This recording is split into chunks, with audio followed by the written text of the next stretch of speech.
ক্ষমতা টিকিয়ে রাখতে সরকার দেশ বিক্রি করছে বলে অভিযোগ করেছেন বিএনপি মহাসচিব মির্জা ফখরুল ইসলাম আলমগীর। বেগম খালেদা জিয়া গুরুতর অসুস্থ উল্লেখ করে মির্জা ফখরুল বলেন, তাকে সুচিকিৎসা থেকে বঞ্চিত করা হচ্ছে।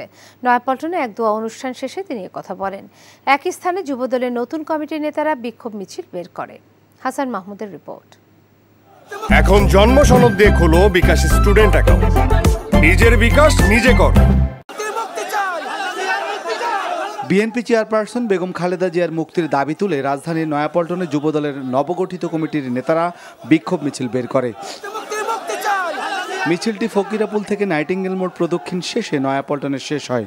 নতুন কমিটির নেতারা সরকার পতনের আন্দোলন বেগবান করার প্রত্যয় ব্যক্ত করেন। বাংলাদেশ একটি চরম ক্রান্তিকাল অতিক্রম করছে। দেশনেত্রী বেগম খালেদা জিয়া আজকে মৃত্যুর সঙ্গে লড়ছেন। উনি মুক্তি দাবি করছি। এদিকে বেগম খালেদা জিয়ার রোগ মুক্তি কামনায় ভাসানী মিলনায়তনে ঢাকা মহানগর উত্তর ও দক্ষিণ বিএনপি আয়োজন করে মিলাদ ও দোয়া মাহফিলের। মিলাদ পূর্ব আলোচনায় বিএনপি মহাসচিব মির্জা ফখরুল ইসলাম আলমগীর অভিযোগ করেন, বর্তমান সরকার সব প্রতিষ্ঠানকে দলীয়করণের মাধ্যমে দেশের লুটপাট আর দুর্নীতির শাসনকে প্রতিষ্ঠিত করেছে।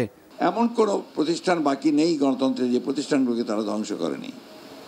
এই আওয়ামী লীগ যতদিন ক্ষমতায় থাকবে বাংলাদেশ ততই আরো দ্রুত রসাতলে যাবে। এই বিষয়গুলোকে যদি আমরা দেখি এবং হিসাব করি তাহলে আমরা দেখব যে আর একটা দিন আওয়ামী লীগের ক্ষমতায় থাকা উচিত নয়।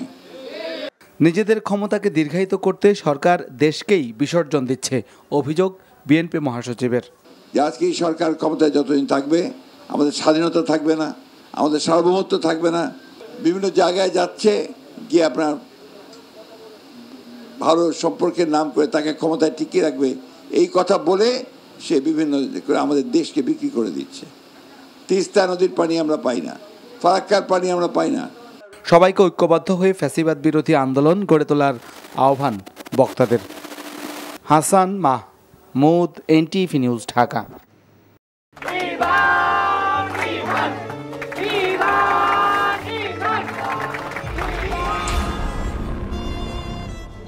তুমি নিজের জীবনটা শেষ করলে, সাথে আমারটাও শেষ করে দিয়ে গেলে।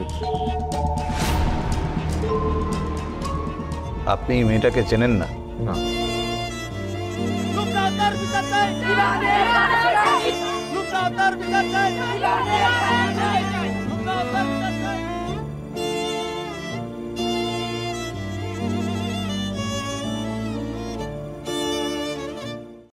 এখন জন্ম সনদ দিয়ে খোলো বিকাশ স্টুডেন্ট অ্যাকাউন্ট।